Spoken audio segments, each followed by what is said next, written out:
Du jour au lendemain, la table des négociations régionales s'effondre et le langage de la raison se dirige vers un affrontement militaire ouvert, tandis que le ciel du Golfe arabique s'embrase de tensions sécuritaires que le monde n'a pas vues depuis de longues décennies.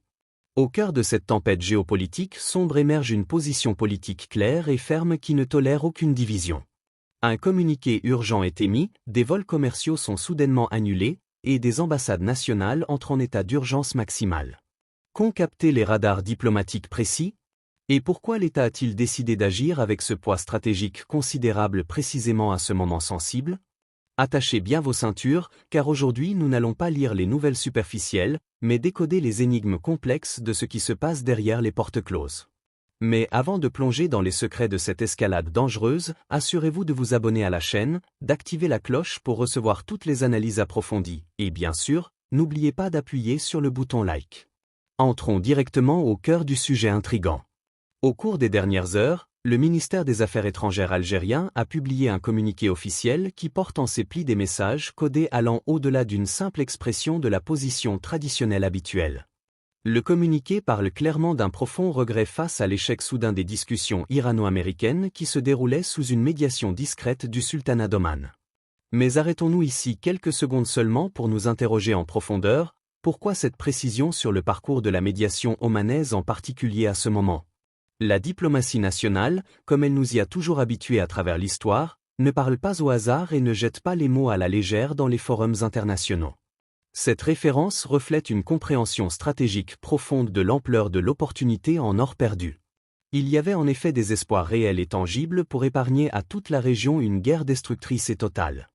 Mais l'effondrement actuel, qui se manifeste clairement par une escalade militaire ouverte aux conséquences imprévisibles, a sonné l'alarme avec force.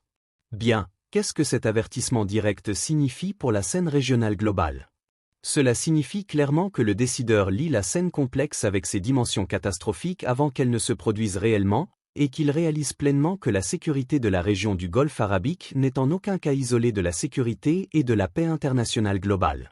L'appel explicite à toutes les parties concernées pour faire preuve de retenue et élever l'esprit de responsabilité historique n'est pas une simple exhortation politique traditionnelle passagère, mais un rappel de position historique honorable et de principes fixes, où la diplomatie nationale a toujours été une véritable soupape de sécurité, intervenant avec une sagesse extrême pour réparer ce que la langue odieuse des armes détruit, portant une conviction politique ferme qui rejette totalement les aventures imprudentes qui balaient la stabilité des peuples et leurs ressources vitales. Mais l'affaire s'est-elle arrêtée aux limites des communiqués politiques écrits? Et, plus grave encore, qu'est-ce qui viendra immédiatement après ces avertissements diplomatiques forts? Ici, nous passons directement au niveau opérationnel sur le terrain, qui prouve définitivement que l'État ne laisse pas ses citoyens au hasard ou à l'inconnu absolu. Les directives de la direction étaient strictes, décisives et immédiates dans leur application sur le terrain. Le ministre d'État chargé des affaires de la communauté nationale à l'étranger, M. Sofiane Cheb, supervise personnellement et avec une rapidité proactive exceptionnelle l'installation d'une cellule de crise centrale spécialisée. Cette mesure n'est pas une procédure administrative de routine, mais une déclaration d'état d'alerte maximale et continue au sein des couloirs du ministère souverain. L'objectif stratégique est un œil national vigilant qui ne dort jamais pour suivre avec précision la situation des citoyens dans les pays concernés par cette escalade militaire extrêmement dangereuse. La coordination sécuritaire et logistique se déroule 24 heures sur 24 avec toutes les missions diplomatiques et consulaires présentes dans la région inflammable du Moyen-Orient. Ce mouvement institutionnel rapide envoie un message de rassurance, de fierté et d'orgueil à chaque citoyen algérien, dont le sens clair est que le passeport vert que vous portez est soutenu par un État souverain et des institutions républicaines fortes qui se mobilisent comme un édifice solide pour vous protéger où que vous soyez et quelles que soient les circonstances environnantes. Et la cellule spécialisée a appelé tous les citoyens à faire preuve de la plus grande prudence et vigilance extrême, et à rester en contact continu et alerte avec les représentations officielles, dans une indication catégorique de la précision et de la sensibilité des informations sécuritaires disponibles auprès des autorités supérieures actuellement.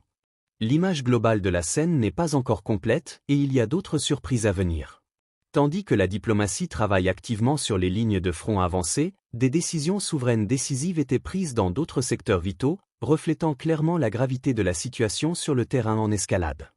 Vous êtes-vous déjà demandé le secret caché derrière la décision soudaine prise par la compagnie aérienne nationale, Air Algérie?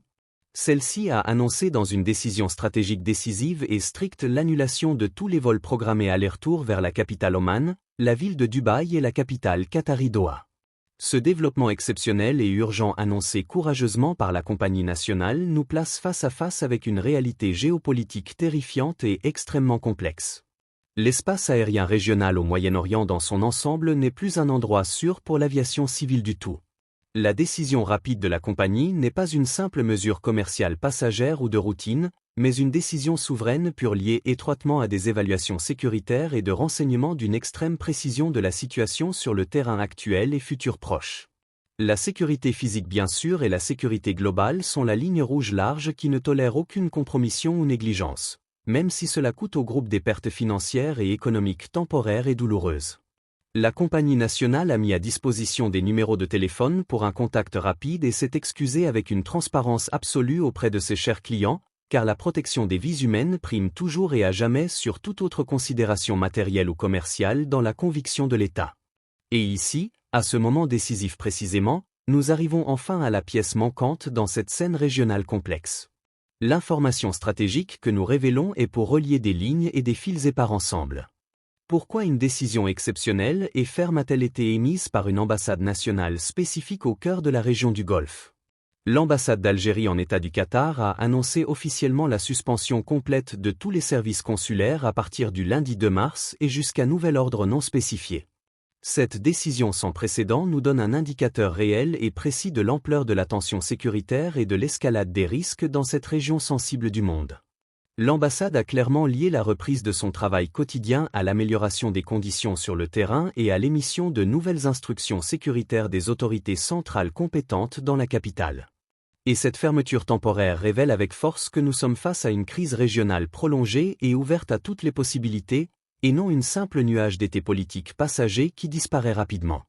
La diplomatie dans ce cas extrême se transforme immédiatement en mode de protection globale, affirmant avec fermeté qu'elle informera la communauté nationale de tout développement sécuritaire ou instruction d'urgence en temps réel, laissant seulement des lignes électroniques et téléphoniques dédiées pour les nécessités extrêmes et les cas d'urgence.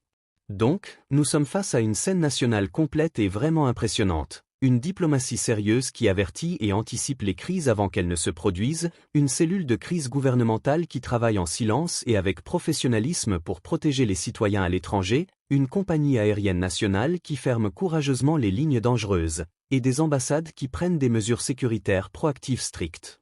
Ce sont les traits d'un État fort et respecté qui gère ces crises extérieures avec un haut professionnalisme, attaché à la souveraineté absolue pour protéger ses enfants partout. La question maintenant, en conclusion de l'épisode, qui se pose avec force, si toutes ces mesures préventives strictes ont été prises maintenant et immédiatement, quelle est l'ampleur de la frappe militaire à venir que les capitales de décision anticipent et pour laquelle elles se préparent en silence total? Et les solutions pacifiques sont-elles vraiment terminées pour de bon? Les jours à venir sont chargés de surprises assourdissantes, alors restez vigilants et suivez les prochaines apparitions. Salut!